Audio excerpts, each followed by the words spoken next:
एवं देशांतर के अंतर्गत पढ़ेंगे कि देशांतर रेखा किसे कहते हैं। अभी तक आप लोग अक्षांश रेखा जाने या नहीं? टोटल कितनी अक्षांश रेखाएं होती हैं? 181। कितनी बात समझ में आ गई?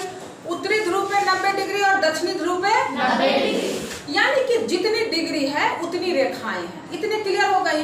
तो उसी तरह से ये स्लीपिंग लाइन में था, देशांतर रेखा कैसे रहेगा? स्टैंडिंग लाइन में इस तरह से। आगे बात समझ, इतनी समझ में आ गई। तो आपको पता है कि पृथ्वी 24 घंटे में कितनी डिग्री घूम जाती है? कितनी डिग्री घूमती है? 360। तो 360 डिग्री घूमती है, यानी कि देशांतर रेखा, यानी कि देशांतर रेखा कितनी होगी? 360। अक्षांश रेखा 90 डिग्री, 90 डिग्री, 0 डिग्री, तो 181 अक्षांश रेखा हुआ। तो देशांतर रेखा 360 डिग्री घूमती है, तो 360 अच्छा देशांतर रेखा होगा। इतनी बात आपको समझ में आ गई? इसमें कोई दिक्कत नहीं ना? अब देखिए, आपको पता है कि अक्षांश रेखा यहाँ 0 डिग्री था और यहाँ उत्तरी ध्रुव पे 90 डिग्री और दक्षिणी ध्रुव पे 90 डिग्री था ना। लेकिन देशांतर रेखा में क्या है कि यहाँ सामने, मतलब ध्रुव पे नहीं, यहाँ, इसको देखने के लिए आप लोग यहाँ आइए। यहाँ देखिए, यहाँ 0 डिग्री है, ये अक्षांश रेखा है, और किधर है ये? पूरब के तरफ। पूरब के तरफ 0 डिग्री और पश्चिम के तरफ 0 डिग्री, और उत्तर के तरफ 90 डिग्री और दक्षिण के तरफ 90 डिग्री। लेकिन देशांतर रेखा में देखिए आप लोग कि यहाँ क्या है? 0 डिग्री, मतलब दक्षिण के तरफ क्या है? 0 डिग्री। ये दक्षिण के तरफ नहीं है, ये गोला बना लिया, यहाँ क्या है? 0 डिग्री, ठीक है, यहाँ 0 डिग्री। और 90 डिग्री किधर है? पूर्व के तरफ। पूर्व की तरफ क्या है? 90 डिग्री। जबकि अक्षांश रेखा में पूर्व और पश्चिम के तरफ 0 डिग्री है, लेकिन यहाँ पूर्व और पश्चिम के तरफ देशांतर रेखा में 90 डिग्री। समझ में आ गया? और दक्षिण के तरफ 0 डिग्री है, और दक्षिण के ठीक पीछे क्या है? 180 डिग्री। क्यों 180 डिग्री है? बताए थे हम कि हर 15 डिग्री पे अक्षांश रेखा और देशांतर रेखा को क्या किया गया है? खींचा गया है। अब यहाँ देखिए, 0 डिग्री में 15 डिग्री जोड़ेंगे तो क्या होगा? 15 डिग्री।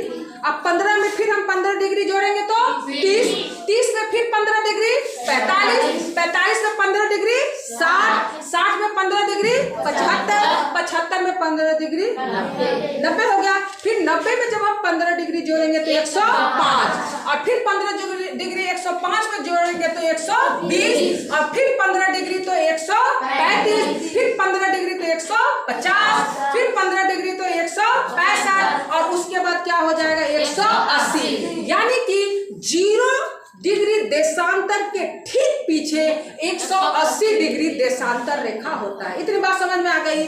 और पूर्व में 90 डिग्री देशांतर रेखा और पश्चिम में 90 डिग्री देशांतर रेखा। इतना क्लियर समझ में आ गया? यहाँ अक्षांश में उत्तर और दक्षिण में 90 डिग्री होगा, जबकि देशांतर में पूरब और पश्चिम में 90 डिग्री होगा। इसमें कोई दिक्कत? इसमें कोई दिक्कत नहीं ना।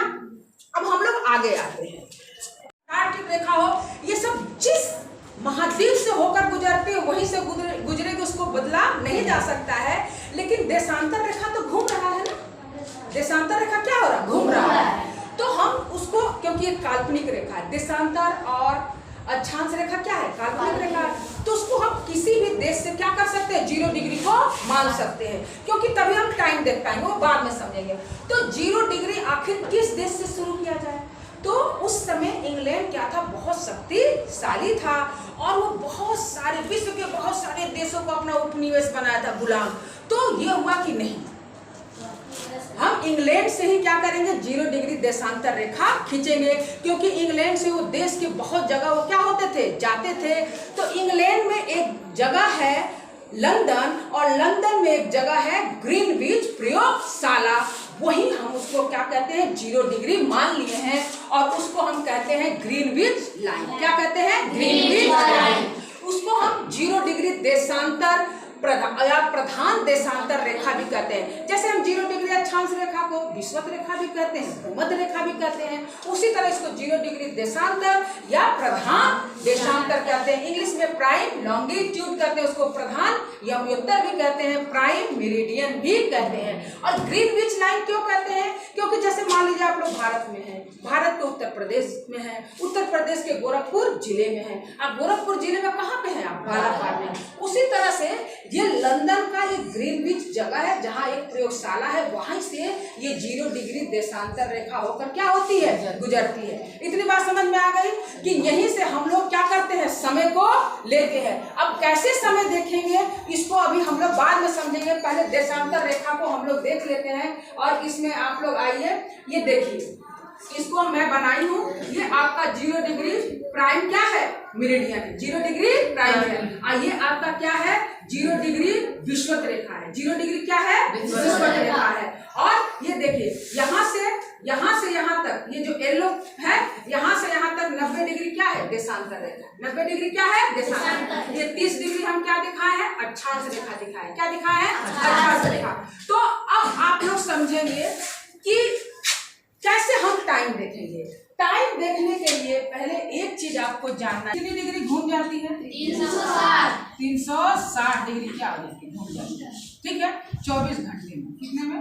24। ठीक है, तो 1 घंटे में कितनी घूम जाएंगी? 360 को हम क्या करेंगे? 24 से क्या कर देंगे? भाग देंगे। जब 24 से भाग देंगे तो कितना हो जाएगा? 15। यानी कि 1 घंटा, यानी कि 1 घंटा वो कितने में घूमती है? 15 डिग्री। 1 घंटा में कितनी डिग्री घूम जाती है? 15।